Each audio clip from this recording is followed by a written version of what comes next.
Lula conhece hoje o QG da transição, que fica lá no Centro Cultural Banco do Brasil. Para quem não conhece, é um espaço muito grande, né? Tanto que é usado para convenções de partidos, e é lá que está acontecendo a transição de governo.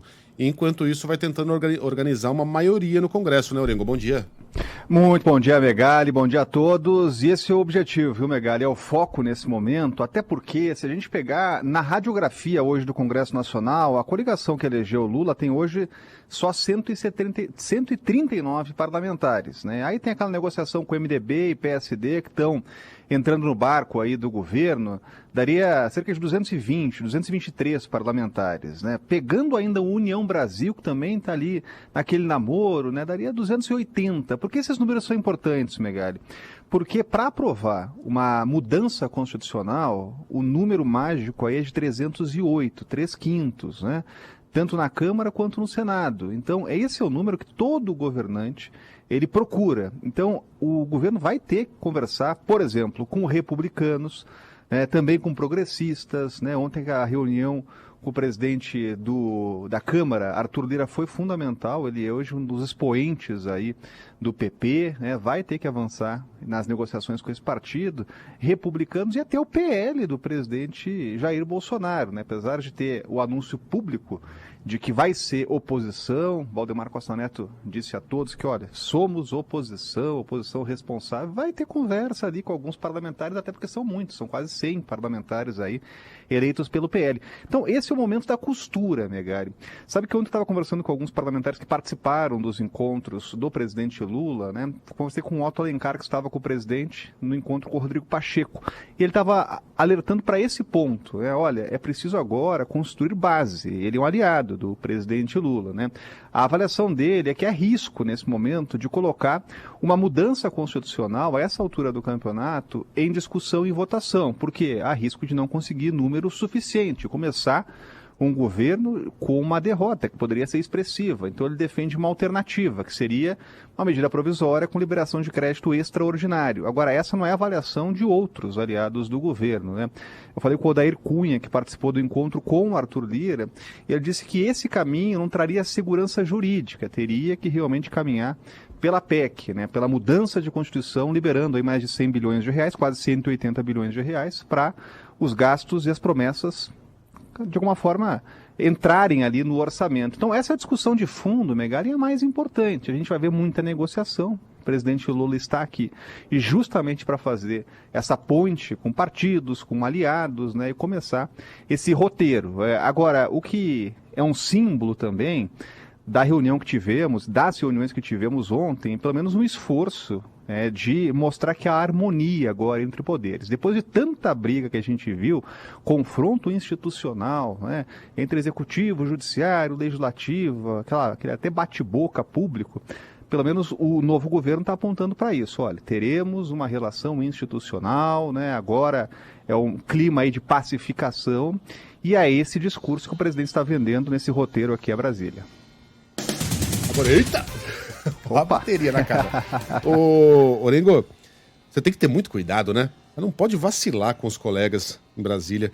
O Alckmin, sem querer, deixou à mostra uma lista de nomes, né? Um papel com nomes rabiscados, outros digitados. E esse nome, essa lista foi fotografada, né? Pelos repórteres fotográficos em Brasília. O que abre mais uma frente aí de especulação de possíveis nomes para o futuro governo. Por exemplo, nessa lista liam-se os nomes de Marta Suplicy, de Franklin Martins, que já foi ministro das Comunicações do PT, Eugênio Aragão, que foi ex-ministro da Justiça da Dilma. Quem mais? O Andrei, que pode ser Andrei Passo, chefe da segurança do Lula. Tem mais gente aqui. O Bessias, que é o Jorge Messias, ele pode ser advogado-geral da União. Valfrido, que deve ser Valfrido dos Mares Guia. Paulo Camoto, Márcio Macedo, e aí tem alguns nomes mais difíceis de... Ah, não, nem tanto. Kennedy. Kennedy poderia ser o jornalista Kennedy Alencar? Né? Ou seria o John Kennedy, né? Aliás, surgiram informações, né, Orengo, do que o Alckmin teria ouvido do presidente Jair Bolsonaro quando visitou o Palácio do Planalto. 3 fontes diferentes afirmaram que o Bolsonaro teria dito ao Alckmin: salve-nos do comunismo. dando a entender que ele Que realmente é até interessante você citar isso, porque a gente faz um link direto, pelo menos com esse discurso público que o presidente Lula vem fazendo aqui em Brasília, que é o seguinte, é virar a página, né? Então a gente deve ouvir menos nesse momento de transição, combate ao comunismo, né? Essas pautas que parecem ser fantasmas, né? Aquela pauta de costumes, né?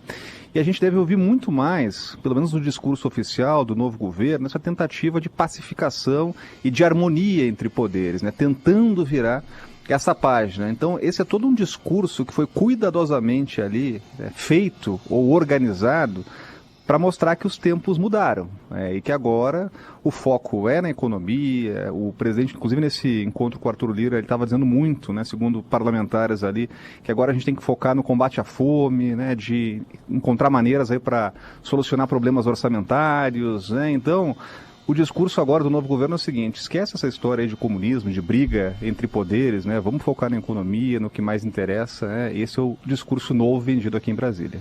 Uma observação que é a seguinte, é importante que o presidente da República e toda a equipe tenha em mente que foi uma frente ampla quem elegeu o presidente Lula, né? Não somente, muito embora a chapa seja encabeçada pelo Partido dos Trabalhadores, é preciso ter em mente isso, né, Orengo? Porque a gente tem visto algumas figuras, a gente falou do Guido Mantega, e o mercado reage daquela forma, então precisa de fato ter uma representação ampla, não? E a gente está vendo isso na equipe de transição, né? Eu até estava falando com o presidente do PSB, o Carlos Siqueira, sobre isso, e a avaliação dele é que, por enquanto, a transição está sendo amplíssima, a palavra que ele utilizou, né? Agora, é claro que tem que explicar isso para integrantes históricos do Partido dos Trabalhadores, que nesse momento torcem o nariz, reclamam, né? Queriam ter mais espaço. Agora, quem define é uma pessoa só, é o presidente eleito, né? E ele está, pelo menos, mostrando aí que vai fazer um governo mais amplo. Cabe a ele as definições aí, a gente deve ver no início de dezembro, aí sim, definições de fato do Ministério do Presidente.